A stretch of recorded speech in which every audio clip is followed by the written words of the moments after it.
Foi. Motivation. Surpassement.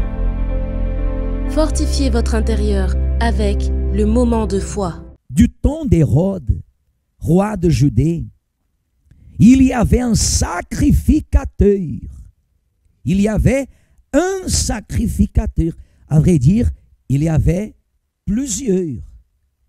Mais regardez comme il est décrit ici.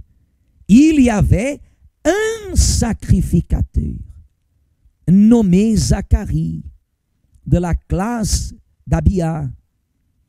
Sa femme était d'entre les filles d'Aaron et s'appelait Élisabeth. Élisabeth. Tous deux étaient justes devant Dieu. Tous deux étaient justes devant Dieu, observant d'une manière irréprochable tous les commandements et toutes les ordonnances du Seigneur.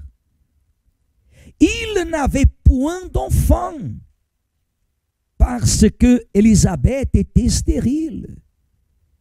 Et ils étaient l'un et l'autre avancés en âge.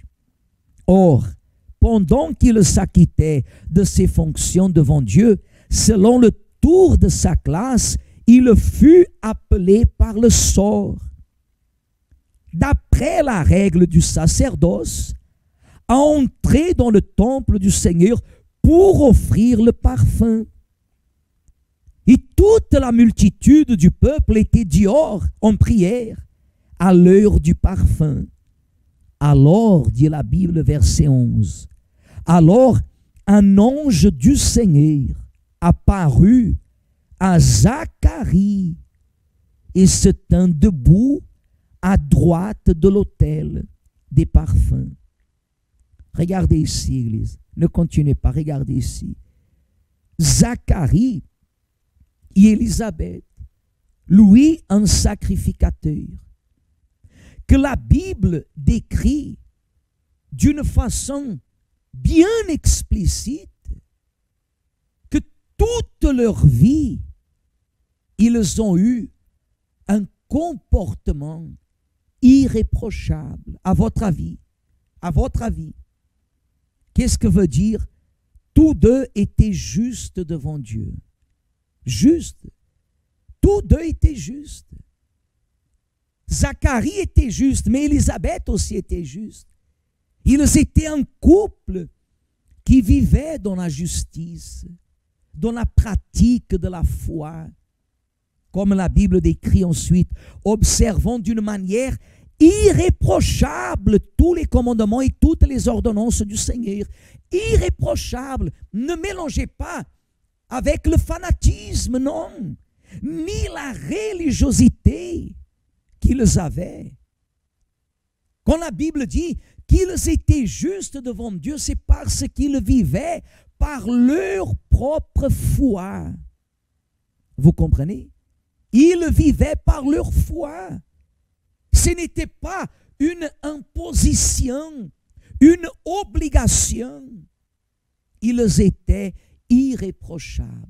Des fois, à l'église, nous voyons des personnes, des couples également, et des personnes, des hommes, des femmes, des jeunes, qui ont un comportement de foi, une attitude, qui ont une façon de se relationner avec les personnes, de parler, de vivre, qui témoignent la pratique de la foi, c'est-à-dire la justice de Dieu.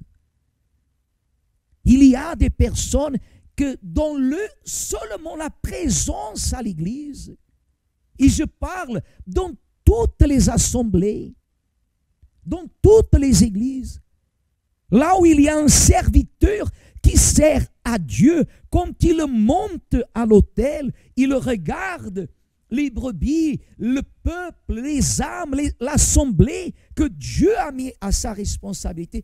Il y a des personnes que seulement de regarder le berger, le pasteur, il voit le témoignage. il voit le témoignage parce que la pratique de la foi est visible.